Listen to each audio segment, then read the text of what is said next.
Hi, my name is Dr. Ushma Upadhyay. I will be speaking to you about two papers that we did from the Turnaway study data. The first is on intimate relationships after receiving or versus being denied a wanted abortion. And then the second one is on intended pregnancy after receiving or being denied a wanted abortion. For the intimate relationships paper, I would like to acknowledge my co-authors, Dr. Diana Green Foster and Dr. Antonia Biggs. And then on the intended pregnancies paper, this is a paper that has already been published in contraception, and my co-authors are Angel Aslan James, Corinne Roca, and Diana Green Foster. So the study aims were twofold. For the first study, we aimed to determine the long-term effects of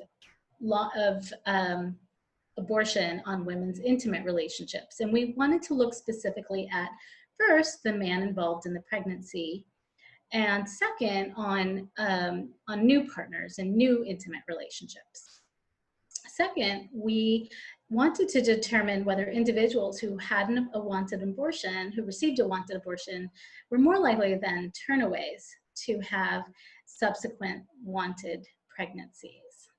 I think there was a little typo there at the end, but that should say to have wanted pregnancies. Now, to give you a little background, why are we interested in looking at women's relationships and pregnancies following abortion?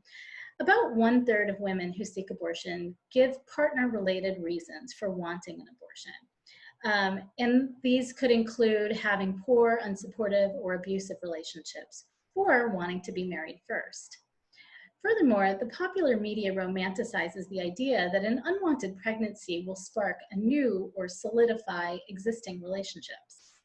We wanted to see whether this is actually true and what the prospects were for good relationships for both women who have abortions and women who are denied an abortion. And before I continue, I just wanted to stop here to say that we completely acknowledge that trans men also have abortions, and it's not just women having an abortion. Throughout this presentation, I'll use the word women because the actual participants in the study, to our knowledge, they all identified as women, and they all of their partners were identified as men. So I will be using women and men throughout this presentation as I'm speaking about the study data, with the acknowledgement that all trans men also have abortions. So the Turnaway study was designed with particular study groups. So a total of 956 completed a baseline interview. They were recruited at clinics, and I will show you a map in just a minute. But the three study groups were, one, a sample that had a first trimester abortion. Second, a group who came to the clinic just under the clinic's gestational limit, and we call these the near limit abortion group. So they received their wanted abortion, and we have 413 in the analysis. Then the third group, the third main group, we call turnaways, and these are patients who came in, individuals who came into the abortion clinic just after the clinic's gestational limit, and they were turned away. They were unable to get an abortion at that clinic. So among this group, 64, so I'll use this little pointer here. You can see here 64 had an abortion, miscarriage, or adoption, but a total of 146 ended up carrying to term and choosing to parent their children. So these two groups that are circled in this slide are the two main groups of interest that I'll be talking about today. And they're the two major comparison groups for the entire Turnaway study. So this is a slide that just shows the 30 abortion providers who have the latest gestational limit within 150 miles where we recruited participants for the study. So the main independent variables for the analyses I'll be describing today are one, Turnaway, as I said earlier, the study group, either the Turnaway parenting group or the near limit abortion group. And so that corresponds to those who were denied an abortion, the Turnaways, and those who received an abortion, the near limit group. And the covariates, these are variables that we looked at, we controlled for several sociodemographic variables, including age, race, ethnicity, education, and number of children. Our main outcome variables in these analyses are first, being in a relationship with the man involved in the pregnancy. Second, we also looked at relationship quality with anyone, so it could be the man involved in the pregnancy or it could be a new partner. We compared new relationships versus being in a good relationship versus being in a poor relationship. Third, we looked at the probability of trying to become pregnant, whether receiving versus being denied an abortion impacts whether individuals try to become pregnant again subsequently. And fourth, we looked at intended pregnancies, whether receiving versus being denied an abortion would impact having an intended pregnancy. So here are results. This slide shows you the near limits and the parenting turnaways, and this is the predicted probability of being in an intimate relationship with the man involved in the pregnancy. Now it looks, so generally the main finding here is that there are no statistical significant differences between near limits and parenting turnaways. They look, the parenting turnaways do look slightly higher, but statistically there is no significant difference throughout the 5 years when followed. This slide shows the second outcome we wanted to look at, and this is the relationship quality with any partner. Now the two main groups that we are most interested in are the near limits. This is the group that received their abortion, and the parenting turnaways. And the first dark blue bar shows the proportion that report being in no relationship. So there were no statistical differences between these two predicted probabilities. The second bar, the orange bar, shows the proportion that reported being in a good or very good relationship.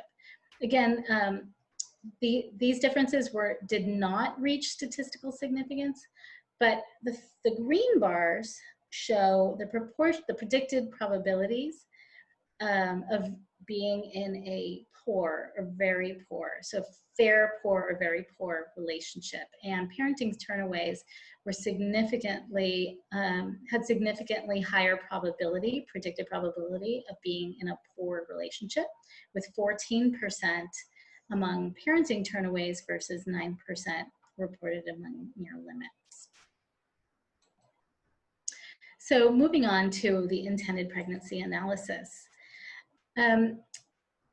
We found that based on a mixed effects model, the predicted probability of trying to become pregnant was significantly lower among parenting turnaways than the near limit abortion group at baseline, and continued to be significantly lower through 1.5 years. So here you can see the adjusted odds ratio for parenting turnaways is 0.09, showing the lower probability of, the lower odds of trying to become pregnant over time. And this next table shows it more clearly. These are the adjusted predicted probabilities, and you can see up till 1.5 years, the probability of trying to become pregnant is statistically significantly lower among parenting turnaways than among near limit abortion patients, those who receive their wanted abortion.